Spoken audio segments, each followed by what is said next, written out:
sebenarnya justru malah aku bukan dia yang kembar ya Mbak, anak pertama aku tuh yang sangat benar-benar wah luar biasa banget. Tapi justru di situ aku alhamdulillah aku dikasih banyak rintangan, jadinya proses belajar aku juga maksimal kan. Jadi kayak benar-benar research segala sesuatu yang seputaran dunia menyusui gitu. Jadi pada saat aku menyusui yang kedua, ketiga, bahkan si kembar pun alhamdulillah knowledge-nya udah jauh lebih banyak, jadi aku nggak kerepotan gitu.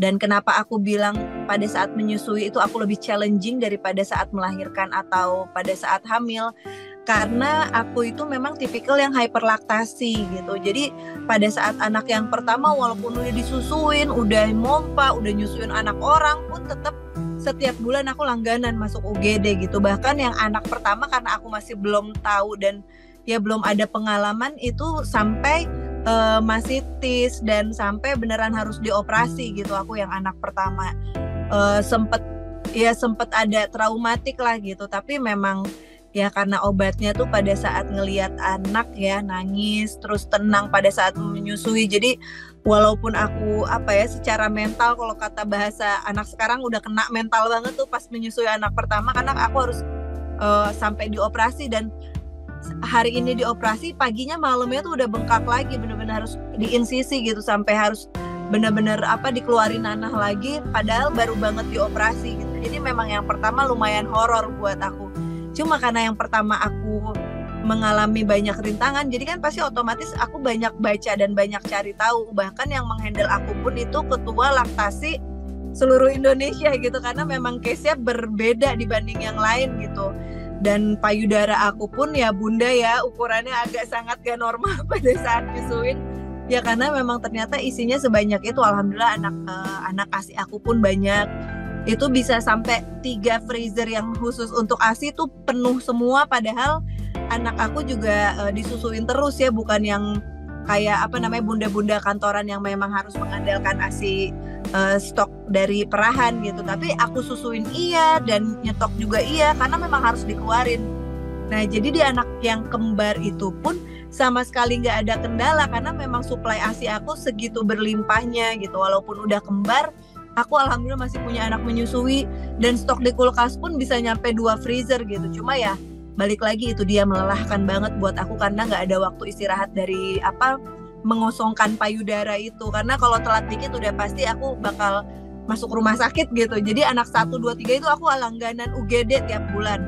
Karena walaupun ya kadang kan kecapeannya ketiduran agak lama bentar, ujung-ujungnya langsung udah bengkak gitu, udah mampet gitu. Dan di menyusui yang kembar ini malah justru tertolong banget, karena kan gantian terus yang kembar gitu. Jadi pada saat aku ketiduran ya aku sambil nyusuin salah satu anak aku, jadi benar-benar pengosongannya tuh maksimal gitu. Jadi alhamdulillah nggak merasakan sama sekali masuk UGD tuh pada saat menyusui kembar gitu. Jadi ya alhamdulillah justru yang menyusui kembar nih sangat aku nikmatin, karena nggak ngerasain adegan aku harus ke rumah sakit karena telat ngosongin payudara gitu sih bunda. Kayak nggak ada istirahat banget gitu. Selesai nyusuin, selesai aku pumping, paling jedanya tuh paling lama tuh 1 jam. Itu aku harus udah mulai ngosongin payudara lagi, karena kalau nggak telat dikit aja udah masuk rumah sakit gitu. Nah jadi pada saat punya kembar malam kan biasanya yang kayak butuh banget tidur tuh kan Mbak ya. Alhamdulillah dengan posisi yang memang aku pelajari dan research anak 1, 2, ketiga, jadi posisi menyusui yang aman pada saat malam hari juga kayak kasarnya tuh udah tahu lah gitu. Jadi ya tertolong banget sih ya, pasti ada hikmahnya ya. Mungkin ternyata aku dikasih kondisi hyperlaktasi karena ternyata di kehamilan yang keempat tuh isinya 2 anak gitu. Dan ternyata ya banyak juga kan teman-teman bunda di luar sana yang butuh donor ASI, kan banyak juga yang memang harus ngantor atau apa gitu. Jadi ya orang-orang seperti aku ini yang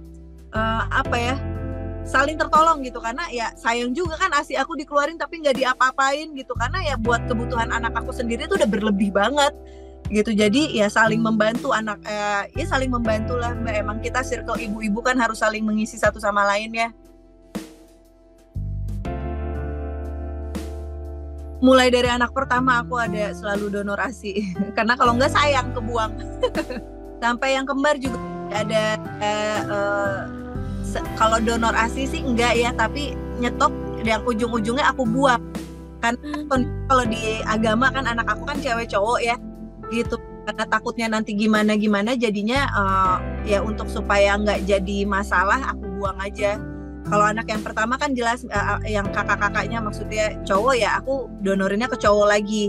Nah kalau yang case-nya si kembar itu bingung gitu donornya kemana. Takutnya nggak bisa, iya takutnya nanti pada saat mereka besar ternyata jodoh atau gimana, itu yang aku takutin.